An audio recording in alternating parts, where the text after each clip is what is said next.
పులివెందుల గురించి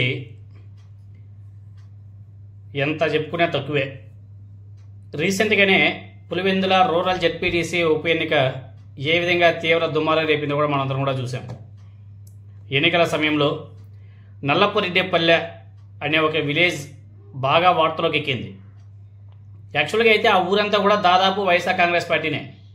అందుకే ఎన్నికలకు 4 రోజులకు ముందు నిబంధనలకు విరుద్ధంగా నల్లపురెడ్డి గ్రామ పోలింగ్ కేంద్రాలను 4-5 కిలోమీటర్ల దూరంలోని ఒక గ్రామానికి మార్చడం ఏ విధంగా తీవ్ర చర్చనీయాంశమైందో కూడా మనం చూసాం.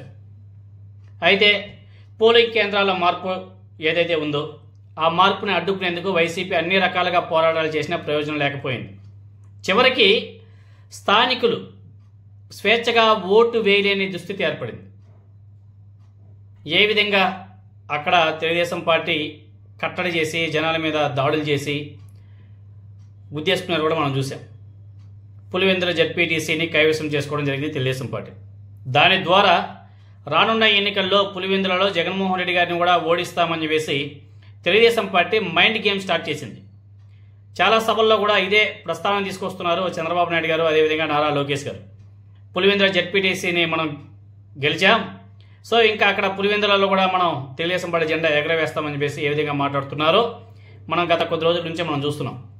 ఇవన్నీ కాసేపు పక్కన పెడితే ఈరోజు జగన్మోహన్ రెడ్డి గారు నల్లపురెడ్డి గ్రామానికి వెళ్ళాడు. జగన్మోహన్ రెడ్డి గారికి జనం నీరాజనం పలికారు.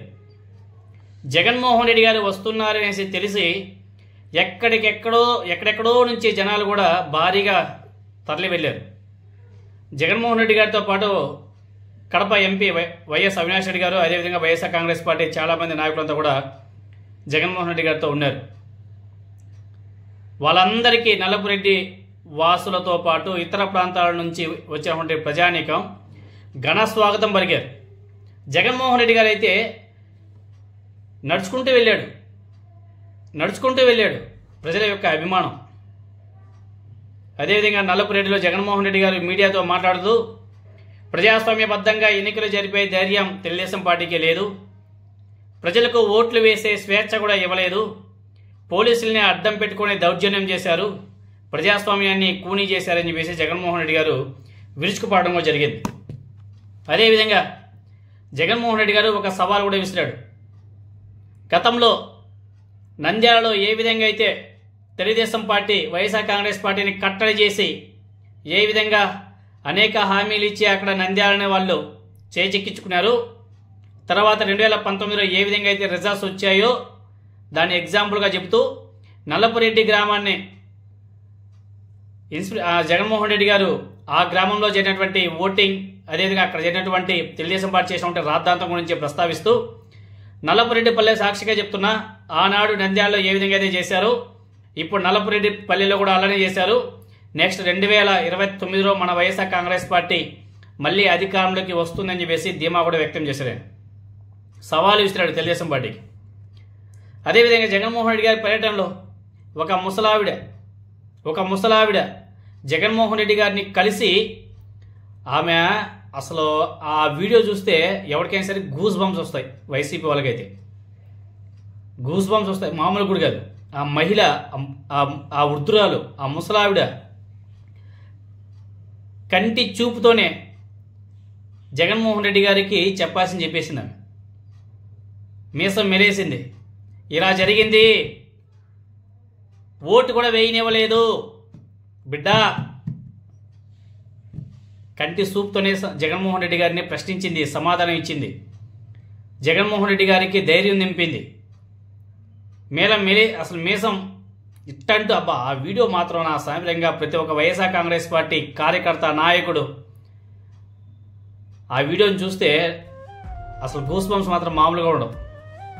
అంటే ఏ విధంగా తెలుగుదేశం పార్టీ వాళ్ళు పులివెందులలో అరాచకాలు సృష్టించారు అన్నదానికి నిదర్శనం. అంతేకాదు రాష్ట్ర వ్యాప్తంగా ఏ విధంగా తెలుగుదేశం పార్టీ నాయకులు చేస్తున్న దౌర్జన్యాలు, దాడులు ప్రతి ఒక్కరు కూడా చూస్తున్నారు. పెన్షన్లు పీకేశారు పాపం, వృద్ధులకి, వికలాంగులకి అందరూ కూడా పెన్షన్లు పీకేశారు. వాళ్ళంతా కూడా రోడ్డు మీద పడ్డారు, వాళ్ళ బతుకులేని పాపం.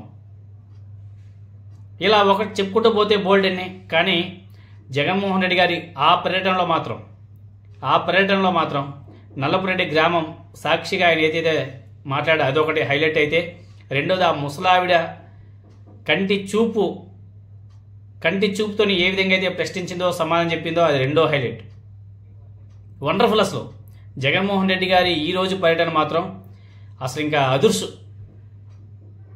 జగన్మోహన్ రెడ్డి గారికి పరదాలు ఉండాల, ఆ విధంగా జనాలు వస్తుంటే పరదాలు నెససరీ. ఇప్పుడు చంద్రబాబు నాయుడు గారు, నారా లోకేష్ నాయుడు గారు వీళ్ళు వెళ్తే వీళ్ళకి అవసరం లేదు, ఎందుకంటే జనాలు రారు కాబట్టి. జగన్మోహన్ రెడ్డి గారు అలా వెళ్తే జనాలంతా కూడా పొలోమని వస్తారు కాబట్టి అటువంటి వాళ్ళకి పరదాలు అవసరం ఉంటుంది. అందుకే ఆనాడు ప్రభుత్వం కూడా పరదాలు మేబీ మెయింటైన్ చేస్తుండొచ్చేమో, ఎందుకంటే జనాలంతా కూడా వచ్చి జగన్మోహన్ రెడ్డి గారి మీద పడిపోతున్నారు, ఆల్రెడీ అతని మీద దాడులు జరుగుతున్నాయి. వీటన్నిటిని కూడా పరిగణలోకి తీసుకుని మేబీ ఆనాడు పరదాలు పెట్టి ఉండొచ్చేమో.